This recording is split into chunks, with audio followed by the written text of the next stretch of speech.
Come on through, Cookie. I want to put my soapbox. That's basically it.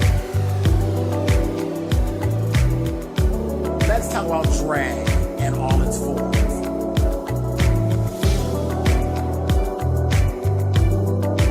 What, Cookie?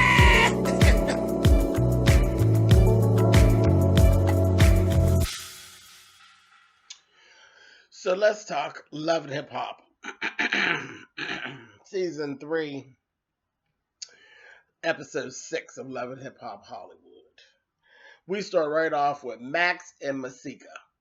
Masika's actually gone down to actually talk to Max about working on her music. And the one big question that she has, because she has some stuff that she already worked on before she had a baby, you know, while she was pregnant and all that. The one thing she wanted to talk about was Yap Yap. She was concerned about Yap Yap because, you know, she got some beef with Yap Yap's friend. And she just ain't trying to go there with Yap Yap. So Max assures her that ain't nobody worried about none of that. This is business. That's bullshit. This is business. Well, sure enough, in Love and Hip Hop fashion, Yap Yap decides to show up. She has a box of money from her store that she wants to surprise Jabberjaw with so he can stop being mad because, see, he ain't never brought his ass home yet. So I don't understand. I mean, I understand he was mad and all of this and all that. But any motherfucker that ain't been home in this long, as long as it took you to make $12,000, because, bitch, you ain't selling drugs. You selling Instagram dresses. So it took a minute to sell $12,000 worth of shit. Any motherfucker that ain't been home in that long ain't no need to come home, as far as I'm concerned. But anyway, in Mona Scotland, Yap Yap was cool with it. So she gets in there, she sees Masika, and of course it gets popped off. Yap Yap's in there acting a damn fool. A damn fool. And looking foolish. She went on and she went on. It was this whole episode. A whole episode about him working with Masika. And all of this. It was just ridiculous. And he didn't even play the game with her. He told her, how dare you come in here and act like this while I'm conducting business. You know, this, that, thing, and the other. Child, and Masika served her. She gave her girl, I don't know what's going on. You know, your girlfriend's husband actually came on to me. I did not come on to him, but that's neither here nor there. I'm here to work on my music. I don't want nothing to do with whatever y'all got going on, and that's it. And Masika was pretty cool about it. She wasn't disrespectful. Honey, Yap Yap was just going. Yap Yap kept on. Next thing I know, child, Masika said, put your dog on leash. I said, oh, child. Then she went there. You know, she called the girl bitches and shit. Masika read the fuck out of Brandy. She was like, girl, go on now. I'm telling you, you gonna get your ass whooped over here playing with me like this. I ain't got time for it. Then that motherfucking Brandy said some shit about Beyonce. She brought Beyonce into it. So you try to get things going on like my girl Beyonce. You're not Beyonce. Well, nobody even said anything about Beyonce. Like, why is Beyonce's name even coming up in a conversation with your name in it, Yap Yap? What are you talking about? And that's what Masika was like, huh, Beyonce? Girl, I wish I could. And she's like, oh, and you're friends with Beyonce? Yeah, she's like one of my ace friends. She said, well, call her up, honey. Give her a call. Because that's who I need. I don't need to be talking to your husband. Call up B, honey. You know Queen B? Call her up, honey. I said, oh, now you're looking foolish. And that was pretty damn funny. I just laughed at her, and Brandy just got madder and madder. She's screaming and hollering. I said, this is ridiculous. And then he basically put her out. She wouldn't leave, so he left. As he always does. She gonna fuck around and lose her husband on that fuck shit. And the thing is, don't nobody want him and don't nobody want her. But somebody will deal with him because he do got some money. She ain't got nothing but a whole bunch of mouth. You need to sit your ass down, Yap Yap, for you fuck around and be single. Now, speaking of singles, Little Lyrica, She released a single, and I happened to see the video, and it is just crap. It really is. She don't have a bad voice, but the song is just crap. I don't know who wrote it, but it was definitely a series of kindergartners that wrote the song. It's just pitiful. Absolutely pitiful. It really, really was. Now, when I heard the little stuff that Masika was working, Masika's little song sounded pretty cool. It really did. I was shocked. Her songs sound cool, but Lyrica, she looked good in the video. The video's that nice quality video. Song's crap, absolute crap. Anyway, let's talk about Will and Shonda. Shonda wrote Will a letter, told him she ain't got time, she's sick of the bullshit, and she's gonna leave. Then they ended up meeting up. She basically told him to his face, you ran around, you lying, and I don't know what's true anymore. I don't know if I can trust you. He ends up going ahead and admitting that he messed with Kaisha one time, not one time when he was texting. He messed with her. And she was like, okay, well, I thank you for telling the truth. And now I am leaving. I'm leaving, and I don't want to be bothered anymore. And he was just pitiful. But whatever, because like she said, you proved yourself to be a liar. You lied about this shit for weeks on end. You lied and lied and lied and lied. Fuck you, Willie. And she went on about her business. So that is what it is. And I don't know if that actually is cleared up yet, in real time or not. But last I seen, she still looked like she was over the shit. But anyway, so that's that with that. So we don't need to see no more of them this season, I don't guess.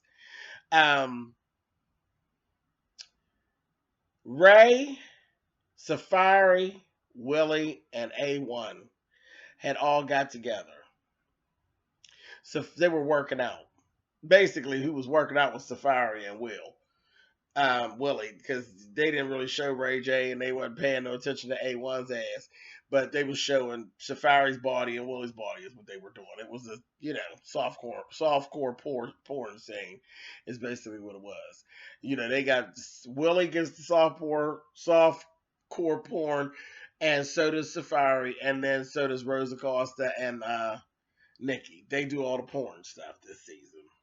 So they go through all that. Safari gets to telling them all about Rosa and this, that thing, and the other. And they just go through all that. And it's Ray J's idea. See where it's going left? Ray J's idea.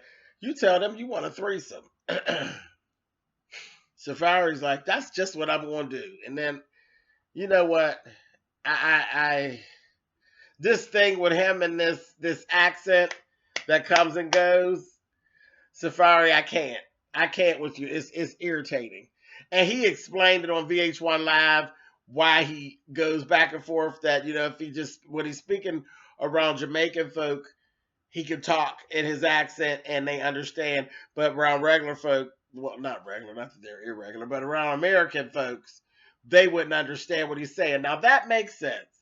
But on the show, you ain't talking to Jamaican folks. You're talking to American folks, so fucking cut it out. It makes you look very ingenuine, and it's kind of irritating.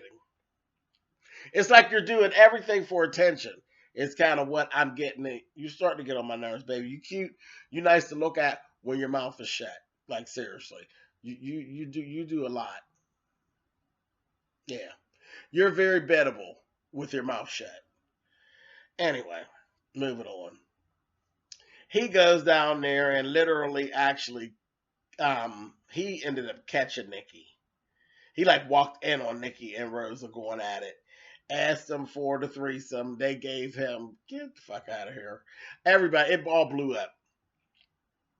Rosa broke up with Nikki. Told Nikki about her fucking self. But before that, the two of them was arguing. Like, Rosa was like, it's always strange to me to see a lesbian arguing with a man over a woman. It's just funny to me. I don't know. It's the same as seeing a sissy argue with a woman over a man. Like, it's just really stupid. Like, why are y'all arguing? At the point that it is blown up where you need to argue, everybody need to walk away and leave that motherfucker alone. I mean, there's nothing to argue about, but that's a whole other video for a whole other time. So, again, sissy versus woman, lesbian versus man. Stupid. Anyway, whatever. Lord have mercy. But that's basically what happened. Everybody walked away and then it was like, child, whatever. So, Nikki, you got egg on your motherfucking face with your Dolly Parton wig on. And it just kind of is what it is. In the midst of all that, um, there's Jason Lee. Jason Lee had actually sat down earlier before that happened with Nikki and Rosa, and they had some conversation with him because he had blogged some stuff, and yet again, in Jason fashion, he's like, well, I mean, it's my job, it's this, that, okay, all of that's cool, but even when it's your job, when you are friends with people, you kind of take it easy on your friends, Jason. Like, damn, like, you're not trustworthy with any information, and that's just not a good trait. It really ain't. And by the way, bitch, you look a mess in that motherfucking striped shirt, looking as big as the TV. I said, look at this motherfucker. You look like a double door refrigerator with that dumbass shirt on. Oh, sitting back there on that couch, swallowing up the whole couch, you fat bitch. But anyway, yeah, he's just not trustworthy. He's not a very likable person. But anyway, and then he also insinuated that Safari is the one that called paparazzi. I don't know. From Safari seems to be a little bit of a attention whore. If he didn't call, Jason definitely called. It was one of the two of them two whores. But just a mess. Anyway. Also in this episode we see Ray J and Princess. Princess has daddy issues. Ray is being less than attentive when it comes to the wedding stuff, and Princess is crying. It ain't nothing but an old forced storyline is all it is. It's just a mess. But the one girl who did play her part really well is the wedding planner. The girl who's playing the wedding planner for this scene, she's really good. She's good at what she does. You play a good wedding planner, honey. Uh-huh. Anyway, so basically that was it. This episode didn't really do a whole bunch. It's gonna pick back up next week. It really is. It's gonna pick back up next week. The biggest thing in this episode was the whole reveal of Rosa versus, Nikki baby. And again, like I said, male versus female, female versus male. Yeah, that was stupid. Anyway, so that's it. So I will talk to y'all next week. All right, y'all. Bye.